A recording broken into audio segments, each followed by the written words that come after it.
آدم کی اولاد، تمہارے سامنے تو فرشتوں کو جھکایا گیا تھا، تمہارے سامنے تو آدم علیہ السلام کے سامنے فرشتوں کو سجدہ ریز کیا گیا تھا، تمہارے والد تھے، گویا تمہارے سامنے جھکایا گیا، تم اتنے بلند مرتبے پر تھے اور پھر اتنے پست اتر آئے کہ پتھروں کے آگے اور جانوروں کے آگے اور حیوانوں کے آگے جھک گئے، اور اپنی زندگی کا مقصود ان چیزوں کو حاصل کرنا بنا لیا تم نے، اتنی کمزور سطح پر آ گئے۔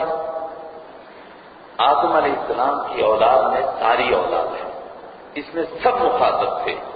اب انسانوں میں سے ایک خاص طبقہ جس کے اوپر بہت انعامات ہوئے اس کو مخاطب کیا جا رہا ہے، اور کوئی مانے یا نہ مانے، اور تم تو مانو جن کے اوپر اتنے احسانات ہوئے، اتنے انعامات ہوئے۔ اور وہ کون سا طبقہ تھا؟ وہ بنی اسرائیل کا طبقہ تھا، جن پر پروردگار نے بہت انعام فرمائے، انبیاء کرام بھیجے، کتابیں بھیجی، اور ایک ایک وقت میں کئی نبی اور یہ بعد دیگر انبیاء کرام آئے، ان سے کہا گیا تم بھی بھول گئے، اور تو بھولے ہی تھے، تم بھی بھول گئے۔ یہ انداز صرف یہیں پر نہیں ہے، کئی جگہ ہے قرآن پاک میں۔ آگے آ رہا ہے ابھی تیسرے پارے میں، یا ایھا الناس، اے ساری دنیا کے لوگوں، حلال چیزیں کھاؤ، پاک چیزیں کھاؤ۔ اس کے آگے چل کر فرمایا یا ایھا الذین آمنوا، اے ایمان والو، یہ پاک چیزیں کھاؤ، حرام نہ کھاؤ، فلاں چیز نہ کھاؤ۔ کیا مطلب؟ اوپر سب کو مخاطب کیا، پھر ایمان والوں کو بطور خاص مخاطب کیا کہ اور کوئی مانے یا نہ مانے، تم تو مانو، تم تو ان پاک چیزوں کو کھاؤ اور ان گندی چیزوں سے بچو۔ یہاں بنی اسرائیل کو خاص طور سے مخاطب کیا گیا، ان کے اوپر بہت انعام ہوئے تھے۔ یا دوسرا انداز اختیار کر لیجئے، آپ کہہ سکتے ہیں کہ اوپر والے رکوع کے آخر میں کون سی بات تھی؟ فَإِمَّا يَأْتِيَنَّكُم مِّنِّي هُدًى، بس اگر یہ بات ہوئی کہ تمہارے پاس میری طرف سے ہدایت آئی تو جو ہدایت پر چلے گا اس کو خوف بھی نہیں ہوگا، غم بھی نہیں ہوگا۔ کوئی سوچ سکتا تھا؟ ایک تو اللہ نے سب سے پہلے وعدہ لیا کہ کیا میں تمہارا رب ہوں، ہر بندے کے دل کے اندر اپنی معرفت ڈالی، اپنی محبت ڈالی، اور پھر اللہ اوپر سے کتابیں بھی بھیجے اور پھر نبی بھی بھیجے۔ یہ کیسے ممکن ہے کہ بندہ بھول جائے اور پھر بھی بندہ گمراہ ہو جائے؟ اس کی فطرت میں بھی ہدایت، اس کے ضمیر میں چھپی ہوئی ہدایت، اس سے وعدہ بھی لیا گیا، اور پھر نبیوں کو بھی بھیجا جائے، پھر کتابوں کو بھی بھیجا جائے، تو پھر بھی انسان گمراہ ہو جائے اور پھر انسان ہدایت کے بجائے گمراہی کا راستہ اختیار کرے۔ یہ کیسے ہو سکتا ہے؟ جواب دیا گیا ایسے ہو سکتا ہے جیسے یہودیوں کے ساتھ ہوا، اور اگلی صورت میں جواب دیا جائے گا ایسے ہو سکتا ہے جیسے عیسائیوں کے ساتھ ہوا۔ یہودی کن راستوں سے گمراہ ہوئے؟ ضد کی وجہ سے، نفرت کی وجہ سے، کچھ خسیس اور گندی اور گھٹیا حرکتوں کی وجہ سے ان کے مزاج گناہوں کے بنے، اور ترقی کرتے کرتے پھر انبیاء کو قتل کرنے تک پہنچے۔ اور عیسائی کہاں سے گمراہ ہوئے؟ عیسائیوں نے حدوں کو تجاوز کرنے کا مزاج بنا۔ اللہ نے ایک چیز کو عبادت قرار دیا تو کہنے لگے نہیں جی، جتنا گڑ کھاؤ اتنا میٹھا۔ جموں والے کہتے ہیں جتنا گڑ ڈالو اتنا میٹھا، تھوڑا اور کرتے ہیں، تھوڑا اور کر لیا، آگے بڑھ گئے، تھوڑا اور کیا، وہ اور کرتے کرتے اتنے ہو گئے کہ اللہ کا دین کچھ اور ہو گیا اور یہ کچھ اور ہی بن گئے۔ یہ دو طبقے گمراہ ہوئے تھے، یہاں سے آگے انہی دو طبقوں کا تذکرہ کہ اس طرح انبیاء آتے ہیں اور پھر بھی انسان گمراہ ہو جاتے ہیں۔ یہ دیکھو دونوں کو گمراہ ہوتے ہوئے۔ بنی اسرائیل کون تھے؟ مختصر سا تعارف عرض کرتا ہوں، تفصیلی باتیں میں اس بات کو سمجھ رہا ہوں کہ بالکل ہم شروع کر رہے ہیں تو یہاں آہستہ آہستہ مانوس ہوں گے لوگ، اسی لیے تھوڑا تھوڑا، لیکن ساری باتیں شروع میں آ جائیں وہ پھر انسانوں کے دماغوں پر غور ہونے اور بوجھ پڑنے کا ذریعہ بن جاتا ہے۔ یہ سب باتیں آہستہ آہستہ آتی رہیں گی ساتھ ساتھ۔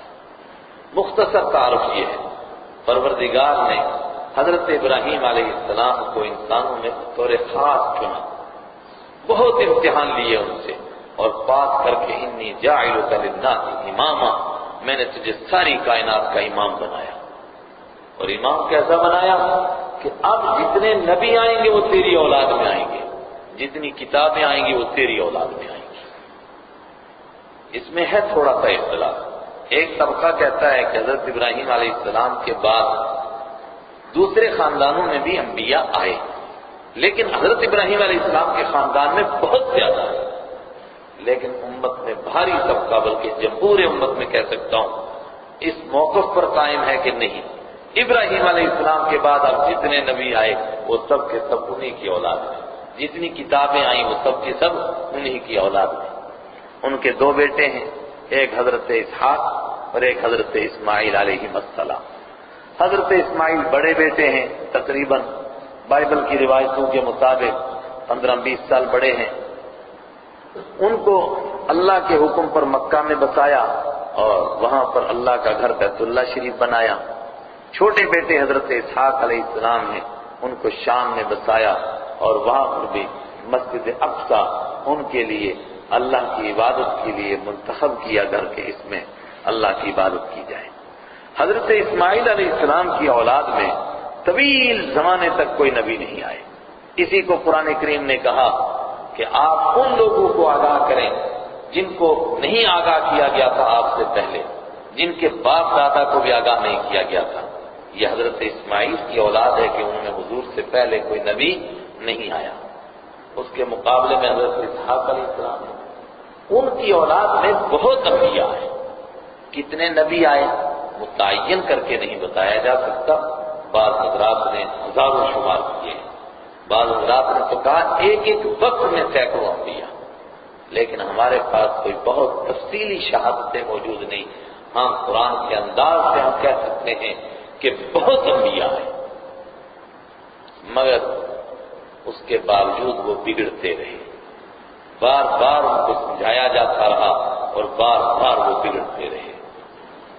پروردگار نے سارے انسانوں میں سے خاص طور سے اب ان کو مخاطب کیا، اور کوئی میرے نبی کو مانے نہ مانے، تم تو مانو، تم تو صدیوں سے منتظر تھے کہ آخری پیغمبر آئے گا، ان کو مانیں گے۔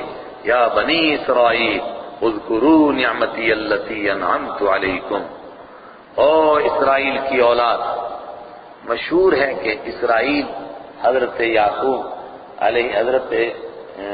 یعقوب علیہ السلام کا نام ہے اور یعقوب ان کا لقب ہے۔ حضرت اسحاق کی اولاد ہے، لیکن آگے مشہور ہوئے حضرت یعقوب کی اولاد کے نام سے۔ حضرت اسحاق کے بیٹے حضرت یعقوب ہیں، تو بیٹے کے نام پر مشہور ہوئی خاندان آگے۔ اسرائیل ان کا نام کیسے تھا؟ کہتے ہیں یہ عبرانی میں اسرا کہتے ہیں عبد کو، اور ایل کہتے ہیں بندے کو، وہ اللہ کو، تو اسرائیل کے معنی عبداللہ، یہ ان کا لقب تھا یا ان کا نام تھا۔ اسی سے کہا او اسرائیل کے بیٹو، یعنی حضرت یعقوب علیہ السلام کے بیٹو، اذکروا نعمتی التی، یاد کرو میری اس نعمت کو، التی انعمت علیکم، جو میں نے تم پر انعام کی ہے۔ وہ کیا نعمت تھی؟ دنیا کی نعمتیں بھی دی، سب کچھ دیا، لیکن سب سے بڑی نعمت کثرت کے ساتھ انبیاء بھیجے اور یہ کے بعد دیگرے کتابیں اور صحف بھیجے، اور تم کو توحید پر برقرار رکھنے کے لیے زبردست انتظامات کیے۔ وَأَوْفُوا بِعَهْدِي أُوفِ بِعَهْدِكُمْ، اور پورا کرو میرے ساتھ کیے ہوئے وعدے کو، میں پورا کروں گا تمہارے ساتھ کیے ہوئے وعدے کو۔ انہوں نے اللہ کے ساتھ کیا وعدہ کیا تھا وہ آگے آ رہا ہے، اقیموا الصلاۃ وآتوا الزکاۃ وارکعوا مع الراکعین، یہ سب کام کرو، نیکی کے کام کرو۔ اور خاص طور سے وعدہ تھا ان سے، ان کے سارے نبیوں نے وعدہ لیا تھا کہ ایک آخری پیغمبر آئیں گے جو حضرت اسماعیل علیہ السلام کی اولاد میں ہوں گے، اور جب وہ آ جائیں گے تو ان کے مانے بغیر چارہ نہیں ہوگا، تم اس نبی کو ماننا، اس وعدے کو پورا کرو، میں بھی تمہارے ساتھ کیے ہوئے وعدے کو پورا کروں گا۔ میرا وعدہ، اللہ کا وعدہ کیا تھا کہ جب تم میرے وعدے کو پورا کرو گے دنیا میں سربلندی عطا کروں گا اور آخرت میں بھی عزت عطا کروں گا۔ وَإِيَّايَ فَارْهَبُونَ، اور خاص مجھ ہی سے ڈرو، خاص مجھ ہی سے ڈرو۔ اس کا کیا مطلب تھا جن چیزوں کے ڈر کی وجہ سے تم ایمان قبول نہیں کر رہے ہو ان سے نہ ڈرو، مجھ سے ڈرو۔ کس سے ڈر رہے تھے؟ مولوی ڈر رہے تھے ایمان قبول کر لیں گے تو پھر ہمیں پیر کون مانے گا، پھر چڑھاوے کہاں سے آئیں گے، پھر نیازیں کہاں سے آئیں گی، پھر ہدیے اور تحفے کہاں سے آئیں گے، اس سے نہ ڈرو، مجھ سے ڈرو۔ بادشاہ ڈرتے تھے اگر ایمان قبول کر لیں گے پھر رعایا سے تعلق ٹوٹ جائے گا، ہماری سرداری نہیں رہے گی، اس سے نہ ڈرو۔ اور کس سے ڈرتے تھے؟ مکہ کے مشرکین نے کہا نتخطف من ارضنا، ہم اس سے ڈرتے ہیں کہ اگر ہم ایمان لائیں گے ہم اچک لیے جائیں گے، ہماری دکانیں نہیں چلیں گی، ہمارے کاروبار نہیں چلیں گے، پھر سچ بولنا پڑے گا، پھر جھوٹ نہیں چلے گا، اس سے نہ ڈرو، مجھ ہی سے ڈرو۔ وَآمِنُوا بِمَا أَنزَلْتُ مُصَدِّقًا لِمَا مَعَكُمْ، اور ایمان لاؤ تم بما اس چیز پر انزلتو جو میں نے اتاری، مصدقاً تصدیق کرنے والی ہے، لما معکم اس چیز کی جو تمہارے ساتھ ہے۔ جو میں نے کتاب اتاری ہے یہ کوئی انوکھی بات کی تمہیں دعوت تو نہیں دے رہی ہے، بلکہ جو بات تمہارے پاس پہلے سے موجود تھی تورات اور انجیل میں انہی باتوں کی یہ تصدیق کرتی ہے کہ ہاں یہ صحیح ہے۔ تو جب تم مصدق کو مانتے ہو تو مصدق کو بھی مانو، یعنی جس کی تصدیق ہو رہی ہے اگر اس کو تم مانتے ہو تو پھر تصدیق کرنے والی کو بھی مانو، اور اگر تم کہو کہ ہم اس کو مانتے ہیں اس کو نہیں مانیں گے تو حقیقت میں تم اس کو بھی نہ ماننے والے ہوں گے۔ وَلَا تَكُونُوا أَوَّلَ كَافِرٍ بِهِ، اور مت ہو جاؤ تم پہلے کفر کرنے والے اس کے ساتھ، سب سے پہلے کفر کرنے والے مت بنو۔ یہ مطلب نہیں کہ پہلے نہ کرو بعد میں کر لینا، بلکہ یہ مطلب ہے کہ تم کفر کے امام نہ بنو کہ خود انکار کرو اور پھر دوسروں کو انکار کی دعوت دو، ایسا نہ کرو۔ وَلَا تَشْتَرُوا بِآيَاتِي ثَمَنًا قَلِيلًا، اور مت بیچو میری آیتوں کو تھوڑی قیمت میں، وَإِيَّايَ فَاتَّقُونِ، اور پھر تاکید کے طور پر فرماتے ہیں مجھ ہی سے ڈرو، کسی اور سے مت ڈرو۔ میری آیتوں کو تھوڑی قیمت میں نہ بیچو۔ یہ تھوڑی قیمت کیا ہے؟ ساری کائنات مل کر کے آیتوں کے مقابلے میں نہیں، بلکہ 6666 آیتوں میں سے ایک آیت کے مقابلے میں بھی کوئی قیمت نہیں رکھتی ہے۔ ایک آیت دے کر کے اگر ساری دنیا بھی مل جائے تو کچھ بھی نہیں ملا۔ اس لحاظ سے تم دنیا کے بدلے میں میری آیتوں کو اگر بیچو گے تو تھوڑی قیمت میں بیچو گے، یہ مطلب نہیں کہ تھوڑی میں نہ بیچو بلکہ زیادہ میں بیچو۔ فَاتَّقُونِي، اور مجھ ہی سے ڈرو۔ ڈر رہے ہو تم بہت ساری چیزوں سے، ان سے نہ ڈرو، مجھ سے ڈرو۔ وَلَا تَلْبِسُوا الْحَقَّ بِالْبَاطِلِ، اور مت ملاؤ تم سچ کو جھوٹ کے ساتھ، مت ملاؤ تم حق کو باطل کے ساتھ۔ وَلَا تَكْتُمُوا الْحَقَّ، اور مت چھپاؤ تم حق کو، وَأَنْتُمْ تَعْلَمُونَ، اور تم تو جانتے ہو، تمہیں معلوم ہے ضد کی وجہ سے ایسا کر رہے ہو، ورنہ تمہیں کوئی انوکھی بات نہیں بتائی جا رہی ہے، جان بوجھ کر ایسا کر رہے ہو، سچ اور جھوٹ کو ملاتے ہو تاکہ سچ کے ساتھ ساتھ میں ہمارا جھوٹ بھی چل جائے، اور حق کو چھپاتے ہو اور باطل کو ظاہر کرتے ہو۔ اور نماز قائم کرو اور زکوٰۃ ادا کرو اور رکوع کرو رکوع کرنے والوں کے ساتھ۔ کس کا حکم تمہیں دیا جا رہا ہے؟ نماز کا، زکوٰۃ کا، اور اس بات کا کہ جس طرح ایمان والے رکوع کر رہے ہیں، جھک گئے ہیں، تم بھی ان کے ساتھ مل کر کے جھک جاؤ، نمازیوں میں شامل ہو جاؤ، جماعت کے ساتھ نماز پڑھنے والے بن جاؤ، ایمان والوں میں شامل ہو جاؤ۔ یہودی علماء بڑی عجیب بات کہتے تھے۔ میں نے ابھی عرض کیا کہ کچھ چیزیں اس وقت میں پائی جا رہی ہوتی ہیں، اس وقت کے موجود لوگوں کو اس کو وہ فوراً سمجھ جاتے ہیں، لیکن بعد والوں کو ذرا بتانا پڑتا ہے۔ آج ہم کو تھوڑا بتانا پڑا کیا کہ یہودی علماء ایک شرارت کرتے تھے۔ دوسرے لوگ جب ان سے پوچھتے تھے کہ سچ بتاؤ یہ آخری پیغمبر ہیں اور جن کے ہم انتظار کرتے تھے یہ وہی نبی ہیں، وہ کہتے تھے بات اصل یہ ہیں وہی ہیں، نبی بھی وہی پیغمبر ہیں، کتاب بھی وہی ہے، نشانیاں بھی ساری پائی جا رہی ہیں۔ حضرت صفیہ رضی اللہ تعالیٰ عنہ فرماتی ہیں کہ جب اللہ کے حبیب مدینہ تشریف لائے تو میرے چاچا اور میرے والد دونوں گئے حضور کو دیکھنے کے لیے، دیکھ کر واپس آئے، فرماتی ہیں میرے کانوں میں ابھی تک وہ گفتگو موجود ہے، آپس میں تبصرہ کرنے لگے کہ کیا لگتا ہے یہ وہی پیغمبر ہیں جن کا ہم انتظار کر رہے تھے؟ کہا بالکل وہی، اور کون ہو سکتا ہے؟ ہو ہی نہیں سکتا ہے، چہرہ بتا رہا ہے وہی ہے۔ پھر دونوں نے کہا کیا کریں؟ اس نے کہا اگر مانیں گے تو بیڑا غرق ہو جائے گا، ذلیل ہو جائیں گے، ہماری کوئی حیثیت نہیں رہے گی، ہم مقتدی بنیں گے، امام نہیں بنیں گے، ہم ان کے پیچھے چلنے والے بنیں گے۔ تو کہا پھر کیا کریں؟ نہیں مانیں گے، کیا ہو جائے گا؟ 4 دن کی زندگی ہے، مر جانا ہے، اس میں رسوا نہیں ہوں گے۔ کہا مر جائیں گے، اللہ کو کیا جواب دیں گے؟ کہا ہم بتائیں گے نہیں کہ ہمیں پتا چلا تھا کہ یہ آخری پیغمبر ہے۔ ابھی آ رہا ہے وہ کہ کہتے تھے بھئی بتاؤ مت کسی کو کہ ہمیں پتا چل گیا ہے کہ یہی نبی ہے نہ، کل قیامت کے دن یہ کہہ سکتے ہیں کہ انہوں نے تو مانا تھا ہمارے سامنے، نہیں ہم کہیں گے ہمیں پتہ ہی نہیں چلا ہے۔ وہی آنکھیں بند کر کے کبوتر یہ کہے کہ بلی مجھے دیکھ نہیں رہی ہے۔ جب دوسرے لوگ پوچھتے تھے کہ ان پر ایمان لائے، کہتے ہاں لیا۔ قرآن کریم نے کہا تأمرون الناس بالبر، کیا تم لوگوں کو حکم دیتے ہو نیکی کا، وتنسون انفسکم، اور بھول جاتے ہو اپنے آپ کو، وانتم تتلون الکتاب، حالانکہ تم کتاب پڑھتے ہو۔ یہ انداز 3 پارے کے آخر میں بھی آئے گا سورہ آل عمران میں۔ وہاں کہا کہ جو کتاب پڑھتا ہے اور جو کتاب کا مطالعہ کرتا ہے، کتاب کا مطالعہ اور کتاب کی تلاوت اس بات کا تقاضا کرے گی کہ وہ اللہ کو ایک ہی مانے اور وہ بندوں کو اس کا غلام مانے اور ان میں سے کسی کو رب نہ مانے۔ تم کتاب کی تلاوت کرتے ہو تو کتاب کا تقاضا تو یہ ہے کہ جو لوگوں کو کہتے ہو اس کو خود بھی مانو، اور خود مانتے نہیں، لوگوں کو کہہ رہے ہو۔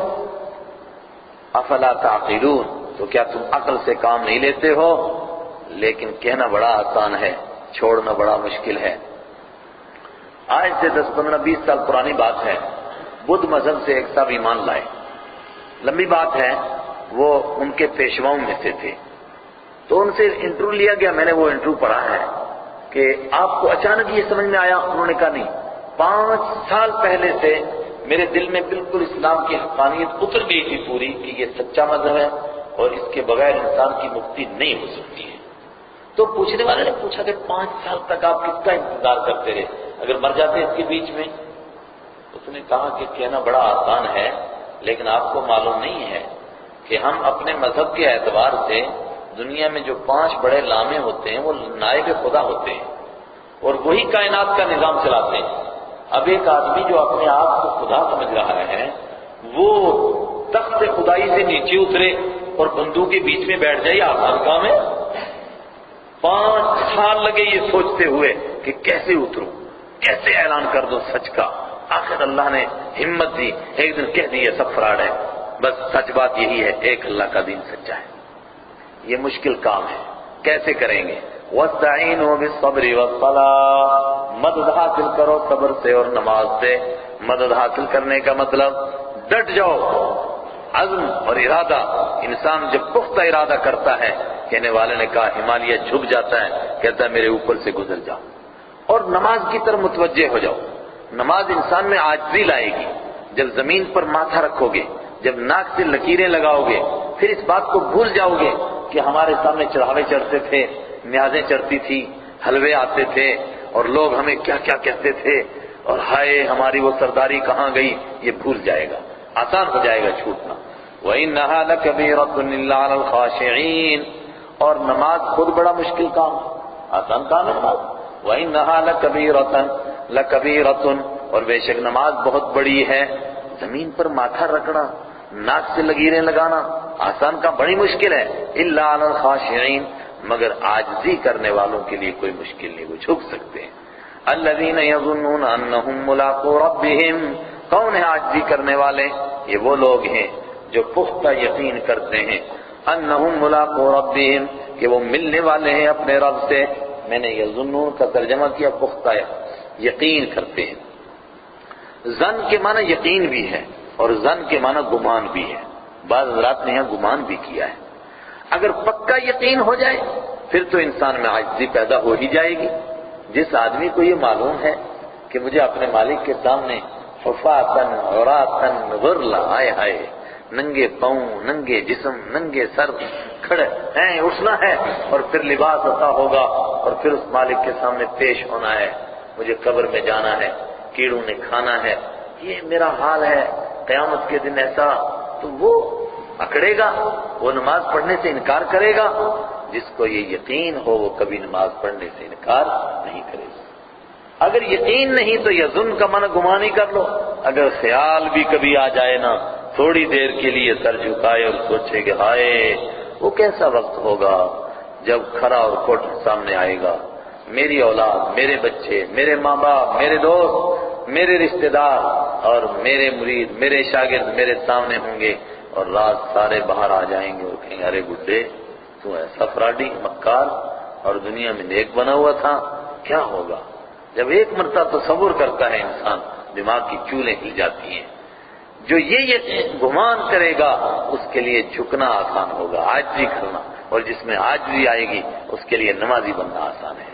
یظنون انہم ملاقو ربہم، وہ لوگ ہیں خاشعین جو گمان کرتے ہیں کہ وہ ملنے والے ہیں اپنے رب سے. وانہم الیہ راجعون، اور جو گمان کرتے ہیں کہ وہ اسی کی طرف لوٹ کر جانے والے ہیں. ایک پاؤ پارا ہو گیا. اب بتائیے ظہر کے بعد پڑھیں گے تفسیر کہ نہیں؟ ہیں؟ پڑھیں گے انشاءاللہ. 2:30 بجے نماز ہوگی آج، تب تک آرام کیجئے. لیکن آرام کا مطلب آرام ہی کیجئے. دیکھیے آرام نہ کرنے والوں کو کتنی سزا ملی، نیند نے کتنا ستایا. تو پھر انشاءاللہ 2:30 بجے سے دوبارہ تفسیر ہی پڑھیں گے. شروع میں آہستہ چل رہے ہیں، آگے کی صورتیں بھی وہ ہیں جن میں پرانے مضامین کو ریپیٹ کیا گیا ہے. ایک مرتبہ بنی اسرائیل کا تعارف آیا، بار بار نہیں آئے گا. پھر انشاءاللہ سپیڈ تھوڑی بڑھ جائے گی، انشاءاللہ پورا ہوگا. سبحان اللہ و بحمدہ، سبحان اللہ العظیم، سبحانک اللہم و بحمدک.